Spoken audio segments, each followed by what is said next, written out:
France Culture la nuit, avec vous jusqu'à 6h du matin.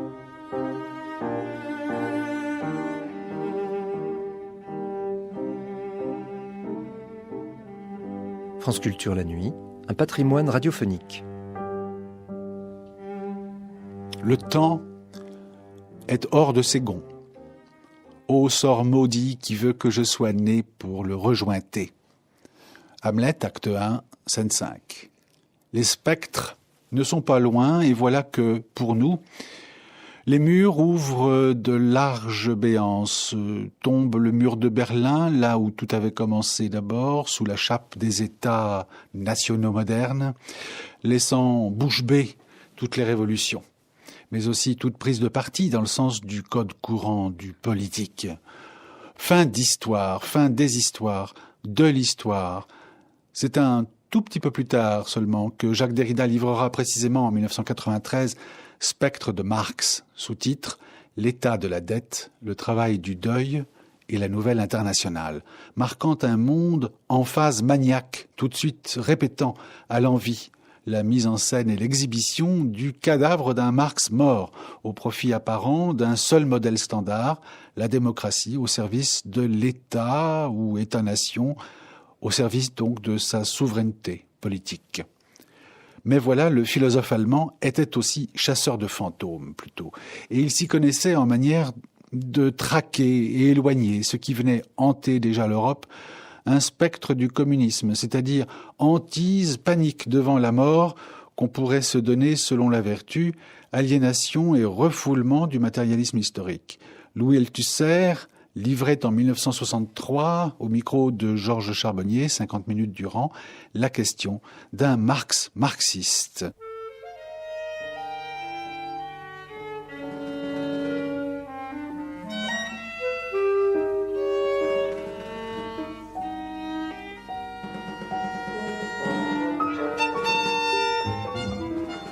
Dans le cadre de la quinzaine Karl Marx, RTF France 3 National présente une anthologie de Georges Charbonnier, avec Michel Bouquet et Pascal Mazzotti, et le concours de messieurs Émile Bottigelli et Louis Althusser. Réalisation Georges Gravier.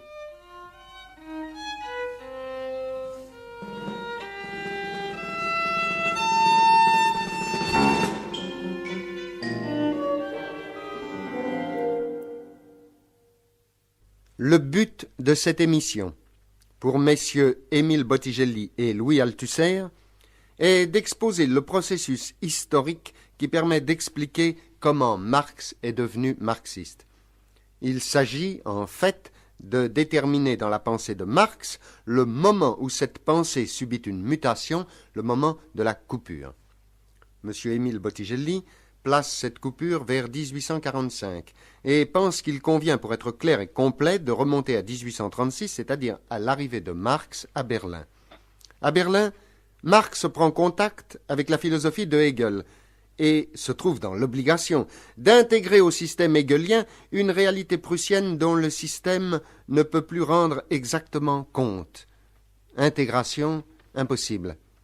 D'autre part, dès son avènement en 1840, Frédéric Guillaume IV déçoit les espoirs de réforme de l'État conçus par les jeunes intellectuels qui découvrent alors dans la religion l'obstacle à toute réforme. D'où une critique de la religion. La lutte est ouverte, la philosophie est confrontée à la force, à l'efficacité, à l'action, à la réalité. Louis Althusser, faut-il dire que, sur le plan de la pensée, la liaison entre philosophie et politique est la création de Marx, ou au contraire que Marx a trouvé toute faite cette liaison? La liaison philosophie et politique existe à ce moment-là. Marx l'a trouvée toute faite et il l'a reprise à son compte. Il l'a ensuite pensée de manière très différente. Je crois qu'il faut se représenter cette génération des néo-hégéliens, si vous voulez, de manière très concrète. C'était des jeunes intellectuels qui n'étaient que des intellectuels, n'est-ce pas? C'est-à-dire qu'il y avait très peu de rapport, en fait, avec d'autres couches sociales de leur propre pays, qui vivaient en Allemagne et qui avaient le sentiment qu'il ne se passait rien en Allemagne. Marx dira un peu plus tard, n'est-ce pas, l'Allemagne est un pays où il ne se passe pas d'histoire. Pour eux, l'histoire, ça se passe au dehors. L'histoire, ça s'est passé en France pendant la Révolution. Ça s'est passé aussi en France en 1830, pendant la Révolution de 1830. Ça se passe aussi en Angleterre en 1832, avec les lois qui font de l'Angleterre un régime démocratique parlementaire. En Allemagne, il ne se passe rien. En Allemagne, tout est bloqué. En Allemagne, c'est le régime de l'autocratisme, c'est le règne de l'État autocratique, c'est le règne de la religion, c'est le règne des préjugés, c'est cette espèce de situation que Heine a déjà pensé en parlant de la misère allemande, die deutsche Misere, enfin, un état d'hypocrisie générale, un état de blocage historique. Bon. Alors, tous ces jeunes intellectuels radicaux, n'est-ce pas, ce sont des gens qui pensent leur situation comme une situation de blocage historique et qui comparent leur situation à ce qui se passe ailleurs. Et qui voudrait que l'Allemagne se mette à la hauteur du monde moderne, c'est-à-dire que l'Allemagne devienne démocratique, qu'elle devienne libre. Et comme ils sont nourris de philosophie hegelienne, comme ils sont littéralement nés là-dedans, ils n'ont pas choisi de naître dans l'idéologie hegelienne, ils ont essayé de penser leurs revendications à partir de l'idéologie hegelienne, c'est-à-dire à partir de l'idée hegelienne selon laquelle l'État, ça doit être la raison réalisée, la liberté réalisée. Et comme l'État, pour eux, c'était l'État prussien, ils en ont appelé à l'État prussien en espérant que l'État prussien, qui était en soi la raison, en soi la liberté, deviendrait un jour, effectivement, la raison et la liberté. On peut résumer toute cette période par cette phrase de Marx, qui date de 1842, phrase tout à fait extraordinaire. Marx dit « La raison a toujours existé, mais pas toujours sous une forme rationnelle ». Ça veut dire, l'État prussien, n'est-ce pas, représente en soi la raison, mais malheureusement, cette raison existe sous une forme qui n'est pas rationnelle. Ça veut dire, en soi, l'État est la raison et la liberté, mais en fait, il ne l'est pas. Voilà. Alors c'est là, si vous voulez, c'est là la croix, c'est là le scandale auquel les jeunes hegeliens se heurtent. Et c'est cette expérience qui est rendue extrêmement grave, si vous voulez, par la déception de Frédéric Guillaume IV en 1840. Ils attendaient de lui le règne de la raison et de la liberté, du libéralisme. Frédéric Guillaume IV leur avait donné quelques espérances. En fait, une fois au pouvoir, il devient un tyran, comme son prédécesseur. Émile Bottigelli, Marx, à ce moment-là, se distingue-t-il des intellectuels qui l'entourent? Eh bien, en réalité, il va bientôt s'en distinguer. Il avait, somme toute, participé à l'élaboration de ce mouvement de la gauche hegelienne, mais avec des réserves. Et il va se produire chez lui quelque chose qui va être extrêmement significatif. Ça va être son contact avec un mouvement politique lorsque, en 1842, il va devenir rédacteur de la Gazettrennahn. Gazettrennahn, qui est l'organe des bourgeois libéraux. Il va se trouver alors, avec tout ce qu'il a dans la tête, confronté à une réalité politique, devant prendre des positions sur des questions réelles, sur par exemple les discussions du Landtag rhénan à propos des vols de bois, sur la situation des paysans de la Moselle, c'est-à-dire sur des problèmes qui sont à la fois économiques et sociaux, et où il aura le sentiment que vouloir mesurer la réalité à l'idée, c'est très joli, mais que dans la pratique, ça se pose différemment. Dans la pratique, il existe la censure, il faut lutter contre la censure pour sauver le journal, il faut trouver des modes d'expression qui permettent au mouvement libéral rhénan de s'exprimer et de s'exprimer de façon très nette, et ceci est incompatible avec, peut-être, disons, un certain verbiage philosophique. Je parle de verbiage philosophique parce que les jeunes hegeliens qui ont beaucoup collaboré à la Gazettrennahn envoyaient des articles qui étaient plus inspirés par un certain désir, un certain goût du scandale, un certain goût de heurter l'opinion, que par une analyse précise. Or, chez Marx commence... L'analyse est déjà le goût de l'efficacité. C'est ça. Et le résultat, c'est qu'il va se brouiller avec Bruno Bauer, avec le mouvement affranchi, en novembre 1942. Ce que vient de dire Bottigelli, si vous voulez, permet de donner sa signification à l'intervention idéologique de Feuerbach dans l'évolution des jeunes hegeliens et de Marx en particulier. Il se trouve que l'essence du christianisme, paru en 1841, et toute une série de textes philosophiques de Feuerbach qui datent de 41, 42 et 43, ont donné précisément aux jeunes hegeliens le moyen de penser la contradiction dans laquelle ils se trouvaient. Ils étaient pris entre eux un certain idéal politique qu'ils réfléchissaient sous la forme de l'idée de la raison, l'État devant être la raison et la liberté, et une réalité qui était le contraire de cet idéal. Et il n'arrivait pas à penser cette contradiction dans le système de la pensée hegelienne. C'est Feuerbach qui leur a permis de penser à la fois la justification de leur idéal de rationalité et de liberté et le fait que la réalité était contraire à cet idéal. Et cela, ce qui a permis aux jeunes hegeliens de retrouver dans la pensée théorique de Feuerbach l'écho de leur propre situation, c'est la théorie feuerbachienne de l'aliénation. Feuerbach a édifié cette théorie dans le domaine de la religion, mais les jeunes hegeliens en ont compris aussitôt la signification politique. En tout cas, Marx en a compris aussitôt la signification politique. Dans la religion, l'homme se projette lui-même, projette sa propre essence dans un être transcendant, un autre que lui, qu'il rencontre comme l'absolument étranger, comme celui avec qui il n'a aucun rapport, et pourtant c'est lui-même. Et d'une certaine manière, si on transpose, si vous voulez, ce schéma dans la vie politique, ça veut dire l'homme se rencontre, se projette dans l'état hegelien, qui est apparemment une puissance tout à fait étrangère, tout à fait irrationnelle, mais qui est en fait. Et l'homme lui-même, l'essence humaine, mais dans une forme aliénée. Grâce à ce concept, par conséquent, les néo-hegeliens, en particulier Marx, ont pu penser les deux côtés de leur expérience, à la fois leur exigence de rationalité, les espoirs qu'ils mettaient dans l'État, et d'autre part la déception que cet État leur procurait. Et ils ont en même temps pu penser l'avenir de leurs espérances, c'est-à-dire la possibilité de récupérer la rationalité de l'État en mettant fin à l'aliénation. Ce concept est fondamental dans toute la période qui va suivre. C'est ce concept qui va permettre à Marx de penser une possibilité d'avenir pour la solution des contradictions qu'il rencontre dans la société. Et quand le terme communisme va-t-il apparaître dans la vie de Marx et le fait, le communisme? Eh bien, le terme de communisme apparaît déjà à l'époque où Marx est rédacteur en chef de la Gazette rhénane. Mais il apparaît sous la forme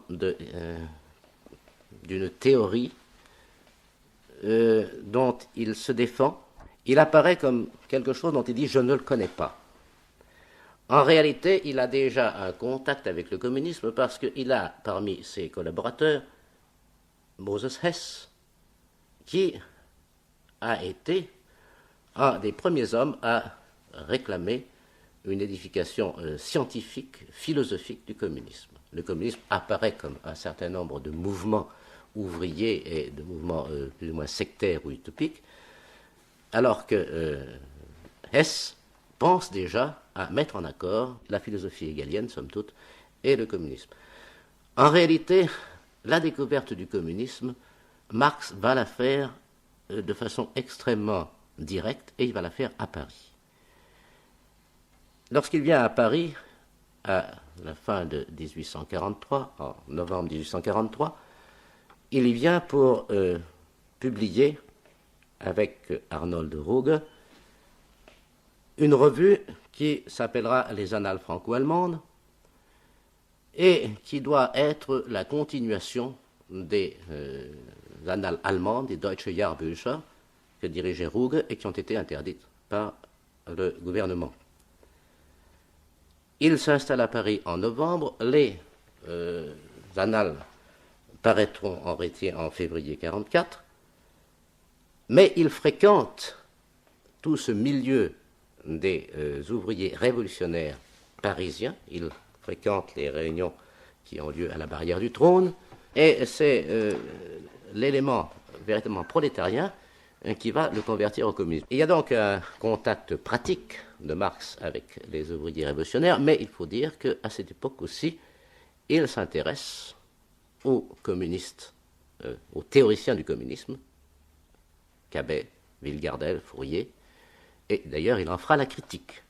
Mais c'est en réalité à partir de l'époque parisienne qu'il y a ce contact direct avec le communisme. Et il y a d'ailleurs quelque chose qui est extrêmement caractéristique. Les Annales franco-allemandes, dont il est paru un seul numéro, s'ouvrent sur un échange de lettres entre Marx et Ruge, et dans cet échange de lettres, Marx dit « nous voulons faire une revue qui soit au-dessus des dogmatismes, et le communisme est un dogmatisme ». Et dans la même revue, dans l'article qui me paraît vraiment être la conversion au communisme, il indique que seule l'alliance de la philosophie et du prolétariat seront susceptibles de transformer la situation. Il y a par conséquent entre l'échange de lettres qui date de 1943 et le moment où il écrit l'article, vraiment un changement de position à l'égard du communisme.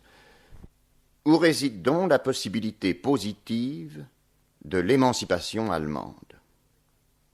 Réponse: dans la formation d'une classe aux chaînes radicales, d'une classe de la société civile qui ne soit pas une classe de la société civile, d'un groupe social qui soit la dissolution de tous les groupes, d'une sphère qui possède un caractère d'universalité par l'universalité de ses souffrances et ne revendique pas de droits particuliers parce qu'on lui fait subir non une injustice particulière, mais l'injustice en soi, qui ne puisse plus se targuer d'un titre historique, mais seulement d'un titre humain, qui ne soit pas en contradiction exclusive avec les conséquences, mais en contradiction systématique avec les conditions préalables du régime politique allemand, d'une sphère enfin qui ne puisse s'émanciper sans s'émanciper de toutes les autres sphères de la société, et sans émanciper de ce fait toutes les autres sphères de la société, qui soit, en un mot, la perte totale de l'homme, et ne puisse donc se reconquérir elle-même sans une reconquête totale de l'homme.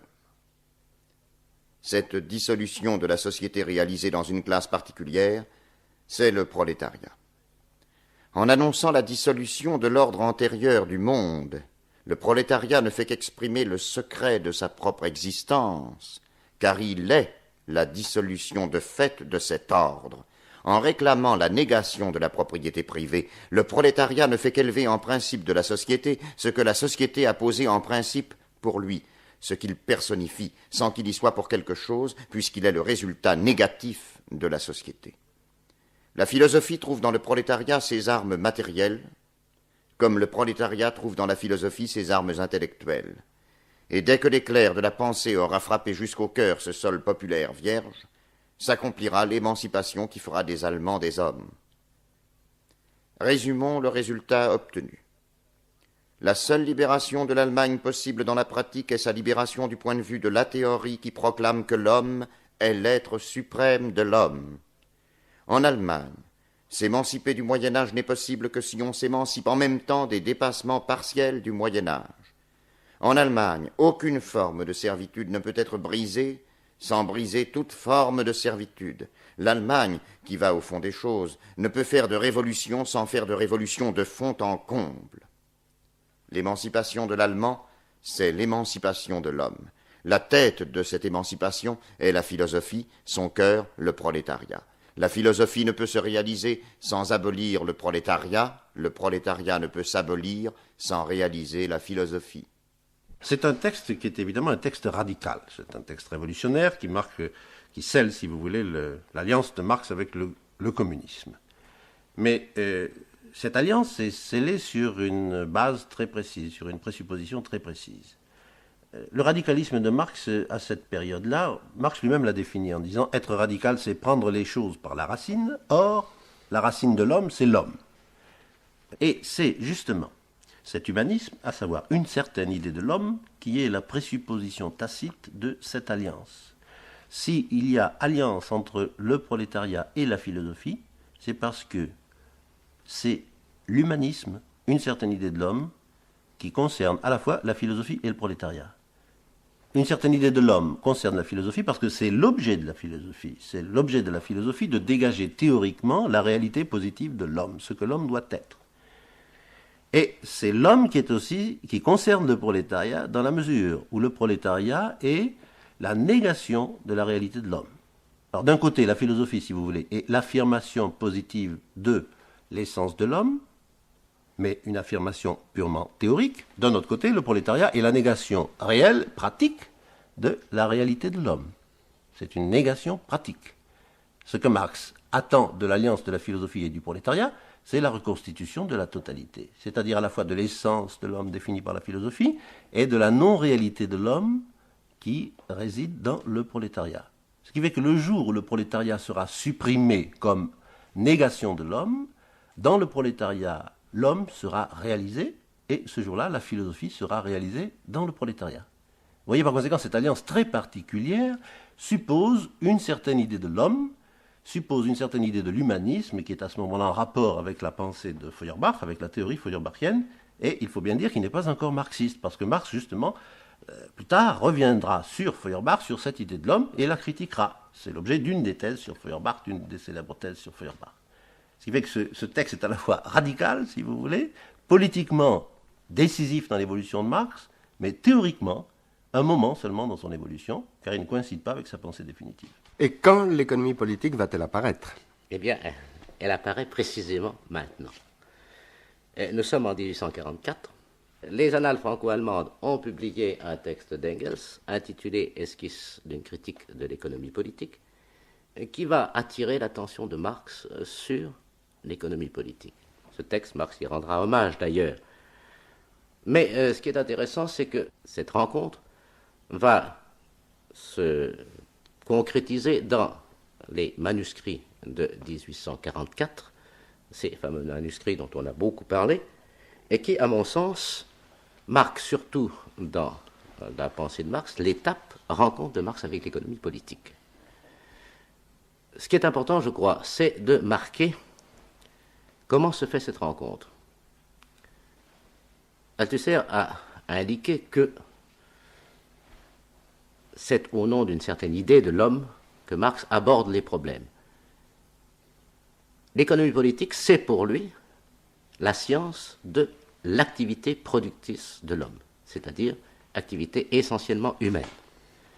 Et il étudie les économistes classiques, et il les étudie non pas avec l'idée de les critiquer, bien entendu, mais non pas dans l'esprit où il en fera la critique plus tard, qui prendra forme dans le Capital, mais avec cette présupposition philosophique.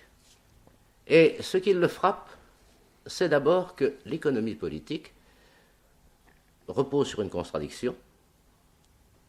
Elle est la science de l'activité de l'homme. Elle se dit science de l'enrichissement, mais la réalité sociale montre qu'elle signifie pour le prolétariat la misère. Et c'est au nom de cette idée de l'homme qu'il va la critiquer. Il accepte les catégories de l'économie politique telles qu'elles sont. Les grandes découvertes de Marx sur la plus-value, ça viendra en 1847, ce sera plus tard, 47-48. Il parle encore, par exemple, du progrès que le travail humain fait sur le produit naturel, qui est une expression qui sera plus tard, on appellera le travail ajouté. Donc, il n'y a pas de critique fondamentale sur le plan de l'économie politique, il y a une critique sur le plan de la philosophie. Cette économie politique classique s'est constituée comme science à un moment où la propriété privée avait développé toutes ces contradictions. Là, on retrouve un schéma hegelien, ce qui permet d'y voir clair. Marx parle des manuscrits du stade de l'économie, ce qui est au fond le stade du capitalisme, mais pour lui, c'est le stade de la propriété privée arrivé à un certain développement. Et il recherche quelles sont les bases de cette propriété privée, non pas par une analyse même de la production capitaliste, mais par le fait que, reprenant l'idée de l'économie politique, le travail est la source de la richesse, c'est le travail lui-même qui est la source de la propriété privée. Ce travail, il en a lui une conception. Le travail, c'est l'expression des forces essentielles de l'homme, c'est-à-dire l'homme s'objective, s'extériorise dans son travail, donne forme à sa personnalité, c'est sa personnalité qui s'exprime dans son produit, et en fait, ce produit se trouve maintenant ne plus être une objectivation véritable des forces de l'homme. Le travail pour l'économie politique n'est pas l'expression de la personnalité humaine, c'est un gagne-pain. Et à ce moment-là, dit Marx, eh bien, le travail a perdu sa signification et le travail est aliéné. Ce qui fait qu'il trouve dans l'aliénation du travail, dans l'idée, dans le concept de travail aliéné, dans une notion par conséquent philosophique, la base qui lui permet d'expliquer l'origine de la propriété privée et qui lui permet de mesurer la réalité économique. Dans le monde réel pratique, l'aliénation de soi ne peut apparaître que par le rapport réel pratique à l'égard d'autres hommes. Le moyen grâce auquel s'opère l'aliénation est lui-même un moyen pratique. Par le travail aliéné, l'homme n'engendre donc pas seulement son rapport avec l'objet et l'acte de production en tant que puissance étrangère et qu'ils lui sont hostiles, il engendre aussi le rapport dans lequel d'autres hommes se trouvent à l'égard de sa production et de son produit, et le rapport dans lequel il se trouve avec ces autres hommes. De même qu'il fait de sa propre production sa propre privation de réalité, sa punition, et de son propre produit une perte, un produit qui ne lui appartient pas, de même il crée la domination de celui qui ne produit pas sur la production et sur le produit. De même qu'il se rend étrangère sa propre activité, de même il attribue en propre à l'étranger l'activité qui ne lui est pas propre. Donc, par l'intermédiaire du travail devenu étranger, aliéné, l'ouvrier engendre le rapport à ce travail d'un homme qui y est étranger et se trouve placé en dehors de lui. Le rapport de l'ouvrier à l'égard du travail engendre le rapport du capitaliste, du maître du travail, quel que soit le nom qu'on lui donne à l'égard de celui-ci. La propriété privée est donc le produit, le résultat, la conséquence nécessaire du travail aliéné, du rapport extérieur de l'ouvrier à la nature et à lui-même. La propriété privée résulte donc par analyse du concept de travail aliéné, c'est-à-dire d'homme aliéné, de travail devenu étranger, de vie devenue étrangère, d'homme devenu étranger. Nous avons certes tiré le concept de travail aliéné, de vie aliénée, de l'économie politique comme le résultat du mouvement de la propriété privée. Mais de l'analyse de ce concept, il ressort que si la propriété privée apparaît comme la raison, la cause du travail aliéné, elle est bien plutôt une conséquence de celui-ci, de même que les dieux à l'origine ne sont pas la cause, mais l'effet de l'aberration de l'entendement humain. Plus tard, ce rapport se change en action réciproque. Il me semble évident que, par sa nature, par son caractère abstrait, ce genre de texte appelle immédiatement les commentaires du spécialiste. J'ai toutefois au passage envie de poser une question. Est-ce que le grand mot est lâché avec l'apparition de ce terme aliénation, et est-ce que ce terme va conserver le même contenu tout au long de l'œuvre de Marx? Si nous arrivons à comprendre pourquoi le mot aliénation figure organiquement dans ce texte et quel rôle il joue organiquement dans ce texte, nous pourrons peut-être comprendre quel est le sort que le développement ultérieur de la pensée de Marx lui réserve. Or, ce texte est un texte extrêmement dense et il faudrait l'expliquer, mais je vais essayer de résumer le problème qui est en cause dans ce texte. Marx, disait Bottigelli, rencontre l'économie politique. L'économie politique, c'est l'économie politique bourgeoise. Ce sont les catégories de Smith, de Ricardo, de Skarbek, etc., de James Mill, etc. Cette économie politique lui apparaît comme contradictoire. Science de la richesse, elle produit en fait la pauvreté. Mais Marx pense que les économistes bourgeois ont mis en évidence une réalité fondamentale, c'est que le travail est l'essence intérieure de toutes les catégories de l'économie bourgeoise. Mais Marx pense aussi une autre chose, c'est que les économistes bourgeois ont dissimulé l'aliénation dans le travail. C'est-à-dire, Marx pense que les économistes bourgeois ont présenté comme travail authentique ce qui est en fait travail aliéné. Et c'est pourquoi le concept de travail aliéné joue un rôle fondamental dans toute la critique que Marx fait à ce moment-là de l'économie politique bourgeoise. Mais c'est une critique qui ne remet pas en cause les concepts de l'économie bourgeoise, qui les accepte comme tels et qui accepte leurs conclusions. La critique des concepts de l'économie politique bourgeoise, Marx la fera plus tard dans le Capital. Il est extrêmement important de voir que Marx ici accepte les concepts de l'économie politique bourgeoise et qu'il va les aborder avec une philosophie qui, dans son fond, reprend un certain nombre de thèmes qui appartiennent à l'histoire de la philosophie bourgeoise, c'est-à-dire à l'histoire de la philosophie antérieure. Si vous voulez, ce qui est capital, c'est de voir dans ce texte que Marx va déduire de ce qu'il appelle le travail aliéné toute une série de phénomènes économiques.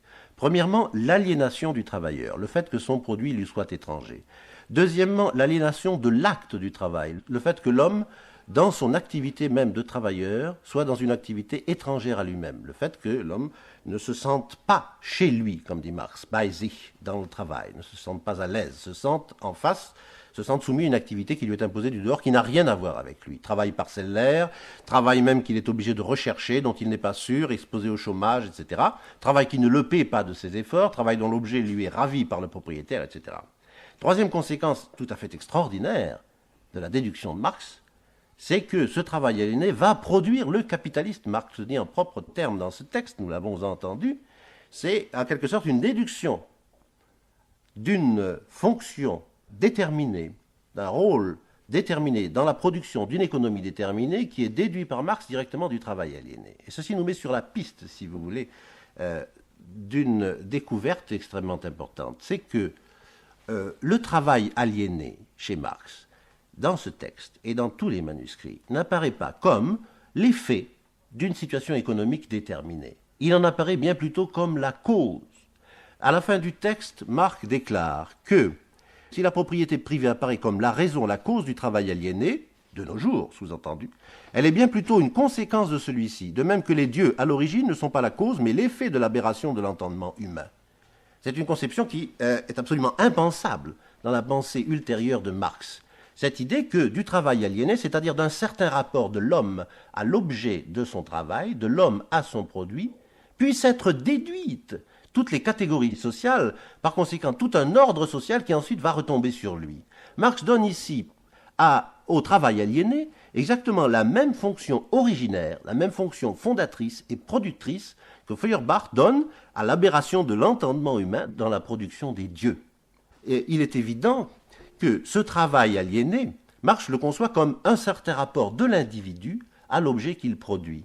Il reste donc par conséquent dans des catégories qui sont celles de la philosophie bourgeoise classique, c'est-à-dire premièrement les catégories de l'individualisme théorique, et deuxièmement dans une certaine idée de l'homme, une certaine idée positive de ce que doit être le travail humain, de ce que doit être le rapport de l'homme à son objet, de l'homme à sa production, de l'homme aux autres hommes, n'est-ce pas, qui est une idée définie, une idée non critiquée et qui sert de norme à la description de ce travail aliéné et qui sert en même temps, si vous voulez, de fondement à la déduction de toutes les catégories économiques. C'est pourquoi Bottigelli disait avec juste raison, ce texte est la rencontre de Marx avec l'économie politique, mais c'est la rencontre d'une philosophie encore non critiquée avec l'économie politique. Et je crois que, si vous voulez, le moment où se produira la coupure épistémologique sera le moment où Marx critiquera cette idée philosophique sur laquelle reposent toutes ces analyses. Pourrait-on dire que maintenant, la coupure épistémologique est proche? Eh bien, en fait, elle va se faire. Et elle va se faire dans l'immédiat, puisque 1944, c'est la date des manuscrits, et que les manuscrits se terminent au moment où Engels arrive à Paris, et où Marx et Engels se mettent à rédiger la Sainte Famille, et où après, ils vont faire l'idéologie allemande, qu'ils écriront en 1945. D'ailleurs, nous avons un texte de Marx qui est extrêmement caractéristique sur ce sujet, et que je lis. Nous résolûmes de travailler en commun à dégager l'antagonisme existant entre notre manière de voir et la conception idéologique de la philosophie allemande. En fait, de régler nos comptes avec notre conscience philosophique d'autrefois.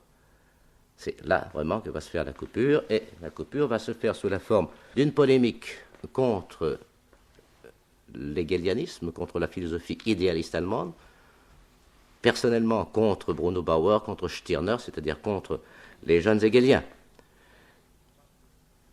Je crois que nous sommes obligés maintenant de passer directement au résultat. Marx et Engels ont parfaitement conscience que la philosophie est incapable de rendre compte du présent historique. Il faut ou bien changer la philosophie de base, ou bien établir une autre conception du monde qui parte du réel. Et cette conception du monde qui part du réel, elle va s'établir à travers un certain nombre de recherches de Marx, d'études, qui vont pratiquement jusqu'en 1948, c'est-à-dire jusqu'au manifeste communiste, mais l'expression la plus nette s'en trouve en fait dans la préface, la contribution à la critique de l'économie politique, qui est de 1959. Essayons, si vous voulez, de dégager très rapidement ce qui est la base de ce qu'on va appeler le matérialisme historique, disons la base économique. Eh bien, en premier, il y a la révision d'un certain nombre de concepts de l'économie politique. Nous avons vu que la propriété privée était pour lui une catégorie déterminante. Maintenant, ce n'est plus. Elle a pris historiquement des formes diverses. Et le concept, ce qu'on peut dégager comme le concept fondamental du matérialisme historique, c'est l'idée du mode de production. Qu'est-ce que c'est que le mode de production? C'est un ensemble de rapports sociaux qui correspondent à un stade déterminé de la société. Par exemple, mode de production féodal, mode de production bourgeois, mode de production socialiste. La base de la société, c'est en fait l'interaction qui se produit entre des forces de production arrivées à un certain niveau, c'est-à-dire certains développements du machinisme, certains développements de la division du travail, ce qu'il va appeler, au fond, ce qui va être l'infrastructure, et la situation de l'homme par rapport à ces forces productives, ce qu'il appellera les rapports sociaux. Marx, et c'est le deuxième point sur lequel je voudrais insister, montre qu'à un certain moment, le développement des forces productrices ne se contente plus, ne peut plus se satisfaire de la forme sociale existante. Pensez par exemple, enfin c'est des exemples qui sont classiques pour nous Français, à ce qu'a été le développement des manufactures au XVIIIe siècle dans le cadre d'une économie qui restait encore essentiellement féodale avec des limitations qui empêchaient la manufacture de se développer, qui empêchaient la libération de la main-d'œuvre nécessaire, etc., etc. Et à un certain moment, le conflit entre l'état de la société, c'est-à-dire sa structure juridique, qu'on peut appeler la superstructure, c'est-à-dire l'idéologie existante, et l'infrastructure, c'est-à-dire développement des forces économiques, division du travail, etc., est tel qu'il se produit un éclatement, et cet éclatement, c'est la révolution. Voilà en gros le schéma, si vous voulez, qui est celui du matérialisme historique. Il établit, cette fois-ci sur une base scientifique, sur une base d'étude objective du développement d'économie, et non plus en partant d'un présupposé philosophique, il établit, somme toute, une nécessité de la transformation historique des sociétés, et il en établit les articulations. Dans la production sociale de leur existence, les hommes entrent en des rapports déterminés, nécessaires, indépendants de leur volonté, rapports de production qui correspondent à un degré de développement déterminé de leur force productive matérielle. L'ensemble de ces rapports de production constitue la structure économique de la société, la base concrète sur laquelle s'élève une superstructure juridique et politique et à laquelle correspondent des formes de conscience sociale déterminées. Le mode de production de la vie matérielle conditionne le processus de vie sociale, politique et intellectuelle en général. Ce n'est pas la conscience des hommes qui détermine leur être, c'est inversement leur être social qui détermine leur conscience. À un certain stade de leur développement, les forces productives matérielles de la société entrent en contradiction avec les rapports de production existants ou, ce qui n'en est que l'expression juridique, avec les rapports de propriété au sein desquels elles s'étaient mues jusqu'alors. De formes de développement des forces productives qu'ils étaient, ces rapports en deviennent des entraves. Alors s'ouvre une époque de révolution sociale. Le changement dans la base économique bouleverse plus ou moins rapidement toutes les normes superstructures. Lorsqu'on considère de tels bouleversements, il faut toujours distinguer entre le bouleversement matériel, qu'on peut constater d'une manière scientifiquement rigoureuse, des conditions de production économiques, et les formes juridiques, politiques, religieuses, artistiques ou philosophiques, bref, les formes idéologiques sous lesquelles les hommes prennent conscience de ce conflit et le mènent jusqu'au bout. Pas plus qu'on ne juge un individu sur l'idée qu'il se fait de lui-même, on ne saurait juger une telle époque de bouleversement sur sa conscience de soi. Il faut, au contraire, expliquer cette conscience par les contradictions de la vie matérielle, par le conflit qui existe entre les forces productives sociales et les rapports de production.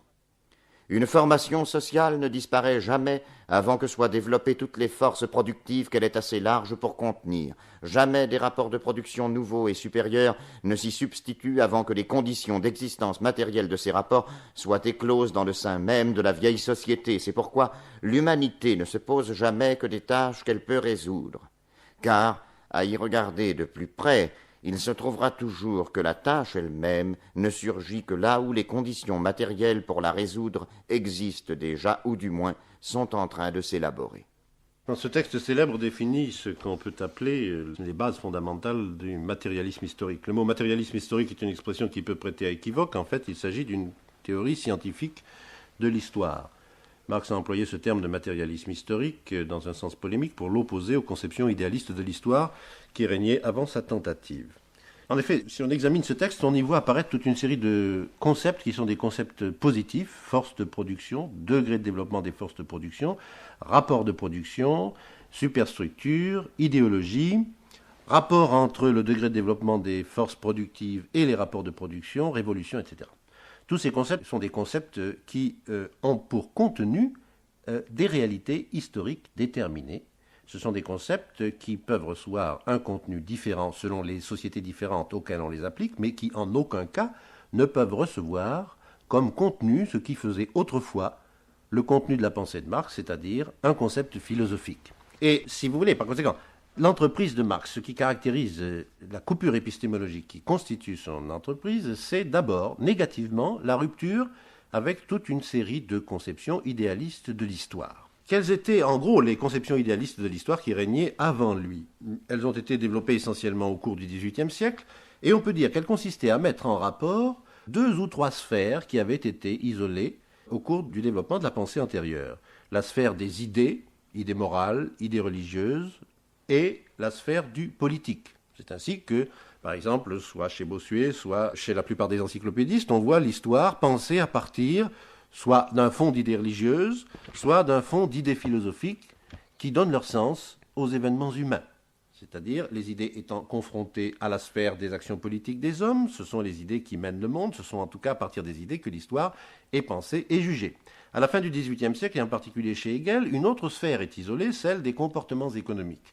Et on voit apparaître chez Hegel, par exemple, la mise en rapport de la sphère des idées et de l'État, considérée comme une sphère spirituelle, la société politique, la société spirituelle, avec la sphère dite des besoins, la sphère de la société civile. Mais là encore, il s'agit d'une description. La société civile, c'est l'ensemble des rapports économiques des hommes, mais c'est surtout l'ensemble de leurs comportements économiques. Ce qui est très important, c'est que Marx est très conscient du fait que la mise en rapport de ces sphères, soit la sphère des idées et la sphère du politique, soit la sphère de l'État et la sphère des comportements économiques, aboutit à une conception de l'histoire idéaliste, c'est-à-dire à une conception de l'histoire qui pense que le moteur de l'histoire est soit le progrès de la raison, soit le progrès de la conscience, soit une certaine fin poursuivie à l'intérieur de l'histoire par un agent transcendant à elle, par exemple la providence, ou bien par une raison qui finalement est transcendante à ces manifestations à l'intérieur de l'histoire elle-même. C'est l'idée d'une fin de l'histoire, l'idée que l'histoire est orientée par un destin qui lui est transcendant. Eh bien, Marx critique cette conception et la rejette radicalement, mais il ne suffit pas évidemment de rejeter une conception, de décider de rejeter une conception pour fonder une science, il faut lui substituer un autre objet et une autre méthode. Et c'est ce que fait Marx dans ce texte célèbre. Le nouvel objet que Marx définit et par quoi peut se définir sa tentative scientifique, c'est le concept de mode de production. C'est-à-dire un concept qui apparaît chez Marx comme étant le fondement de ce qui était décrit autrefois, soit comme comportement économique, soit comme catégorie économique. C'est à partir de ce mode de production fondamental, toujours différent selon les différentes sociétés, et qui constitue l'unité des forces de production et des rapports de production, que Marx entreprend de penser toutes les autres catégories qui apparaissent à ce moment-là comme des catégories dépendantes fondamentalement de ce mode de production qui constitue l'essentiel d'une formation sociale déterminée. C'est par conséquent à partir du moment où Marx a constitué ce nouvel objet, l'a défini comme un objet qui peut être appréhendé de façon purement positive, décrit par des méthodes positives, c'est à partir du moment également où il a rendu compte des anciennes sphères qui étaient considérées dans la philosophie antérieure comme déterminantes, à savoir la sphère des idéologies ou la sphère du politique, que Marx peut se considérer comme libéré définitivement de toutes les catégories philosophiques antérieures. Et le fait est que, dans cette nouvelle conception, dont une application sera donnée dans le Capital, nous voyons disparaître les normes au nom desquelles, auparavant, Marx jugeait et de la réalité de l'histoire et de son avenir. Nous voyons disparaître en particulier le concept d'aliénation, nous voyons disparaître en particulier le concept de l'essence humaine, et nous lui voyons substituer des catégories qui ont un contenu nouveau. La catégorie d'aliénation, la catégorie d'essence humaine étaient des catégories philosophiques, et elles reposaient sur la considération de l'individu, isolé de ses rapports sociaux. Maintenant, l'individu ne devient plus le centre de la philosophie de l'histoire. Les catégories philosophiques dans lesquelles l'essence de l'individu, l'essence de l'homme était pensée ne sont plus les catégories motrices de la conception de l'histoire. Ce sont des catégories sociales, des catégories collectives qui expriment à la fois le type spécifique de rapport que la société entretient avec la nature dans son mode de production et le type de rapport que les différentes classes sociales entretiennent entre elles, type de rapport qui est conditionné par le mode de production existant à une période déterminée. L'histoire, à ce moment-là, n'apparaît plus comme une série de phénomènes dont le moteur est constitué par le progrès de la raison, le progrès des idées, ou bien la poursuite d'une destination transcendante à elle.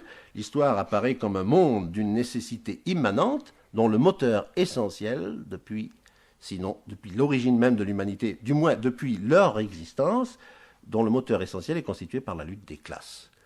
Et c'est cette vérité qui fait le fond des textes que nous allons maintenant faire entendre, textes tirés du manifeste. Je veux dire que cette nouvelle conception de l'histoire chez Marx lui permet de rejoindre la politique. La politique, il l'avait rencontrée, le communisme, il l'avait rencontré à un moment où il avait une conception encore philosophique. Maintenant, le communisme, il va le rejoindre à partir d'une nouvelle théorie scientifique. Et c'est à partir de cette nouvelle théorie scientifique que les objectifs des mouvements communistes vont être renouvelés, vont être fixés, et également que les modes d'action politique des mouvements communistes existants vont être fixés, vont être renouvelés, et que vont se constituer les nouveaux partis communistes qui deviendront peu à peu de plus en plus marxistes. L'histoire de toute société jusqu'à nos jours n'a été que l'histoire de lutte de classe. Hommes libres et esclaves, patriciens et plébéiens, barons et serfs, maîtres de jurande et compagnons, en un mot, oppresseurs et opprimés, en opposition constante, ont mené une guerre ininterrompue, tantôt ouverte, tantôt dissimulée, une guerre qui finissait toujours soit par une transformation révolutionnaire de la société tout entière, soit par la destruction des deux classes en lutte. La société bourgeoise moderne, élevée sur les ruines de la société féodale, n'a pas aboli les antagonismes de classe. Elle n'a fait que substituer de nouvelles classes, de nouvelles conditions d'oppression, de nouvelles formes de lutte à celles d'autrefois. Cependant, le caractère distinctif de notre époque, de l'époque de la bourgeoisie, est d'avoir simplifié les antagonismes de classe. La société se divise de plus en plus en deux vastes camps ennemis, en deux grandes classes diamétralement opposées, la bourgeoisie et le prolétariat.